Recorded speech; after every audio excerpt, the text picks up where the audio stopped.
যাদের যাদের DBT link করা ছিল না বা ইনঅ্যাক্টিভ করা ছিল, লক্ষ্মীর ভাণ্ডারের বা অন্নপূর্ণার টাকা আপনারা পাবেন কিনা চিন্তা আছেন, সেই জন্য আমি একটা আজকে ভিডিও করে দিলাম। আজকে ভিডিওটা দেখুন, আপনারা নিজের বাড়িতে বসে বসে ডিবিটি লিঙ্ক করতে পারবেন নিজের মোবাইল থেকে। আপনাদের নিজের পছন্দের অ্যাকাউন্ট, কোথাও যেতে হবে না, কোনো ব্যাংকেও যেতে হবে না, কোনো ফর্ম ফিল আপও করতে হবে না। আপনার হাতে থাকা মোবাইলটা থেকেই আপনার নিজের ইচ্ছা মতো ব্যাংক ডিবিটি লিঙ্ক করতে পারবেন ইচ্ছা মতো।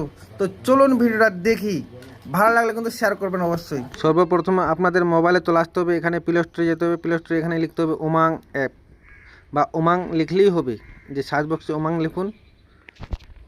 আমার ইনস্টল করা আছে, আপনারা ইনস্টল করে নেবেন। আমি ওপেন করলাম, নেক্সট করতে হবে, নেক্সট গেট স্টার্টেড। এখানে মোবাইল নাম্বার দেবো, আপনাদের নিজের নিজের মোবাইল নাম্বার দেবেন। মোবাইল নাম্বারে ওটিপি যাবে আর রেজিস্ট্রেশন করে নেবেন। আমার রেজিস্ট্রেশন করা আছে, আমি ওটিপি দিয়ে লগ ইন করলাম।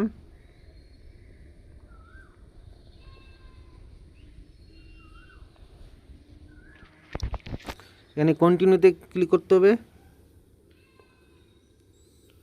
সব অ্যালাউ করতে হবে এখানে। আর উপরে যে সার্চ ফর ওখানে ক্লিক করতে হবে। এখানে লিখতে হবে আধার লিখলেই হবে। আধার লেখার পরে দেখেন নিচনে লেখা আছে আধার সিডিং ভারত আধার, এই যে এখানে নিচনে প্লাসে, বাস এখানে ক্লিক করুন। এখন চলে যাবে আমরা ডিবিটি লিঙ্কে এনপিসিআই পোর্টালে, একটু সময় লাগবে। এই যে আমরা চলে আসলাম মেন পোর্টালে, এখান থেকে ডিবিটি লিঙ্ক করা যাবে।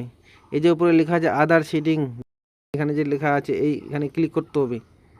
ক্লিক করার পরে আধার নাম্বার দিতে হবে। আমার যার মোবাইল নাম্বারে আধার নাম্বার লিঙ্ক করা আছে সেটাতে ওটিপি যাবে কিন্তু। আর এখানে সিডিং লিখতে হবে। আর এখানে আপনার ব্যাংক, যে ব্যাংকে আপনি ডিবিটি লিঙ্কটা করতে চান। আর উপরে লিখতে হবে ফ্রেশ সিডিং, মানে আপনার যদি ডিবিটি লিঙ্ক করা না থাকে বা ইনঅ্যাক্টিভ থাকে তাহলে ফ্রেশে ক্লিক করতে হবে। Movement same bank with others bank, মানে একই ব্যাংকের দুটো অ্যাকাউন্ট থাকে তাহলে 2 নাম্বারটা।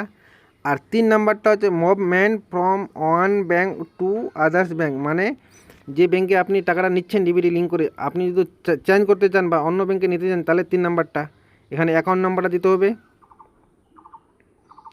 অ্যাকাউন্ট নাম্বার দুবার দিতে হবে, কনফার্মে দিতে হবে অ্যাকাউন্ট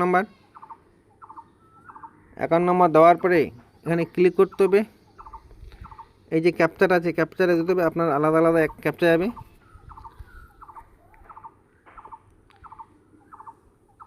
ক্যাপচারটা দেওয়ার পরে সাবমিট মারে, এই যে এখানে কন্টিনিউ করে এখানে ওটিপি যাবে। ওটিপি দেওয়ার